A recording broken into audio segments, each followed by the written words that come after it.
Spider-Man Homecoming is the newest incarnation of Spider-Man, directed by Jon Watts and stars Tom Holland, Robert Downey Jr., Michael Keaton and several other people. Now, if you've been following my channel over the last few months, you will know that I have reviewed every single Spider-Man movie leading up to Spider-Man Homecoming. And I've got to admit, it does kind of feel a little weird knowing the fact that I live in a world where we have 3 different incarnations of Spider-Man on the big screen. Because you may not know this, but Spider-Man is probably actually my favourite Marvel superhero, because I was always a big fan of that character as a kid.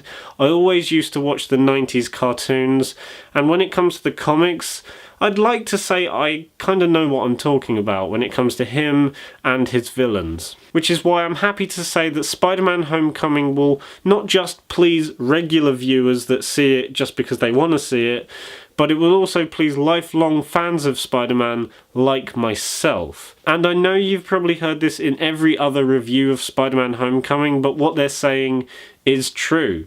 This is the best Spider-Man movie we have had since Spider-Man 2 back in 2004. Now, I'm just going to get the obvious out of the way. Tom Holland as Spider-Man / Peter Parker is perfect. There is honestly not a single thing wrong with the way he goes about this character, because unfortunately with the last 2 incarnations, as much as I love Tobey Maguire and Andrew Garfield, they didn't quite nail the whole thing. Tobey Maguire, like I said in my reviews, was a really good Peter Parker, but not a great Spider-Man. Whereas with Andrew Garfield, he was a solid Spider-Man, but not the best Peter Parker.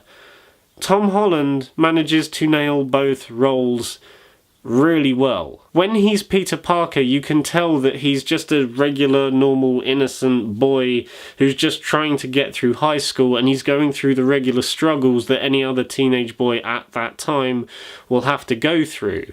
But when he's Spider-Man, he's still got that innocence about him, but he can still kick someone's ass, as well as making, the general quips and jokes that Spider-Man is known for doing. But that being said, his innocence still comes through just ever so slightly, and you can tell that he's just a normal guy underneath the suit, which I think is what makes his performance better than the previous 2 that we have seen. Also, I am so glad I'm about to say this, but Michael Keaton as the Vulture is the best Marvel villain we've had since probably Loki in the Avengers.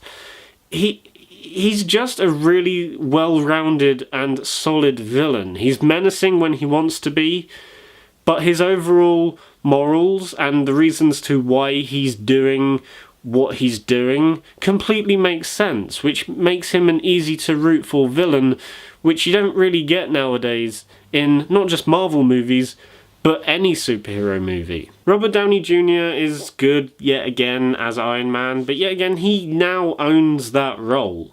I can't really see anyone else as Iron Man, and when he pops up in the movie, he's not just there to go, "Oh hi, I'm Iron Man, remember me?" He actually has a point to the movie, and he kind of, in a way, acts as a motivation for Peter to keep on doing what he's doing and change his ways ever so slightly. And I really liked what they did with the dynamic between Tony Stark and Peter Parker. Now, in terms of the overall look and experience of the movie, I think they absolutely nailed it. This is easily the most light-hearted Spider-Man has been since the Raimi trilogy. But that being said, this movie is way more light-hearted than that series ever was. But I really think they got the tone and the style down to a T. It feels a lot more like a high school movie than a Spider-Man movie. But don't worry, that being said, you still do have some amazing Spider-Man moments, but they do, for the most part, focus more on the high school aspect, and it does at times feel like a John Hughes 80s movie. That being said, they also know how to balance the Spider-Man moments with these high school moments, and you really do feel for Peter as he's trying to balance both of these things at the same time.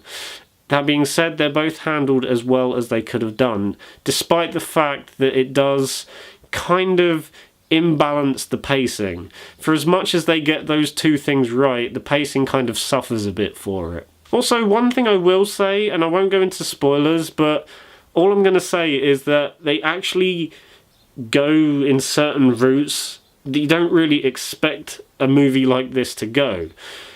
For instance, especially with a superhero movie nowadays, you expect it to go a certain way and end the most generic way possible, but the way they go about doing it is at times almost quite emotional, and they actually make it more character driven than sacrificing that for the, oh look at these special effects, it's all pretty. They instead go for a more, heartfelt way, even during the action scenes, and I thought it was really nice and refreshing to see in a movie like this, especially the fact that it's Spider-Man. The action/Spider-Man fighting scenes I thought were handled really, really well. I think there are a couple of them that could have been done a little bit better, but for the most part, what we get is absolutely fine. I think it's just what this movie needed. I think if it had been too flashy, or if it had been not flashy enough,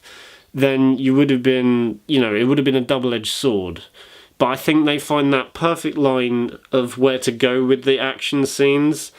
Even though there are a couple of times where I feel like they could have done a little bit more to kind of make it a bit, pack a bit more punch.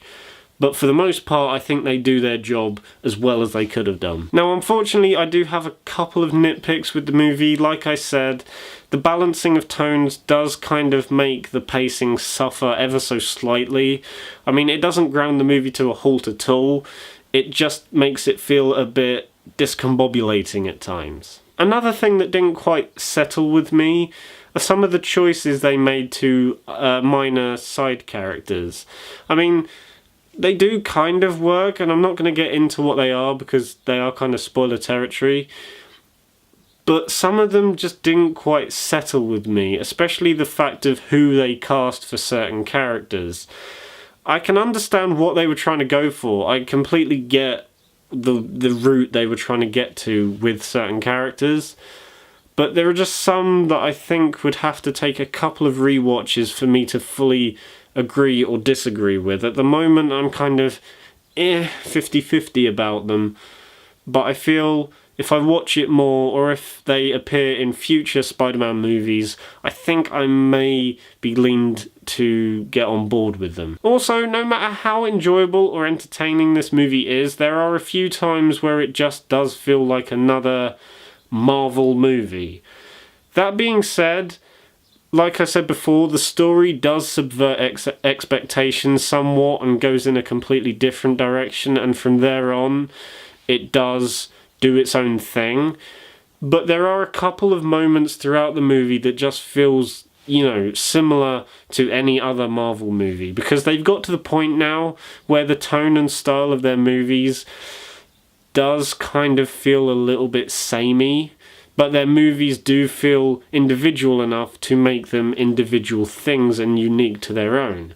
But you cannot deny that they do have a very similar vibe or style to them that just repeats in each of the movies. Also, I'm not going to specifically say what it is because of spoilers, but there's a certain point in this movie where I feel like Marvel have kind of screwed up their own timeline continuity. It's just a little thing, but when I noticed it and when I thought about it afterwards, I was just like, that doesn't quite work. Overall, guys, I really, really, really enjoyed Spider-Man Homecoming, and if you're a fan of the original trilogy or just Spider-Man in general, I highly recommend you go and see it.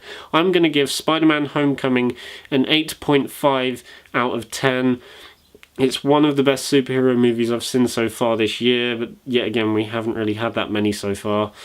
I highly recommend you go see it because it's really nice and refreshing to see a Spider-Man movie that is good back on the big screen. So guys, that was my review for Spider-Man Homecoming. I hope you enjoyed it. And very quickly, I want to let you know that I've been working for the last few months on a few video ideas and a few series ideas that I'm hoping to bring to the channel very, very soon. I hope you're looking forward to them. I'm not going to say what they are, but all I will say is that you will know what they are when you see them. And yeah, I hope you're looking forward to them, guys, because I surely know I am.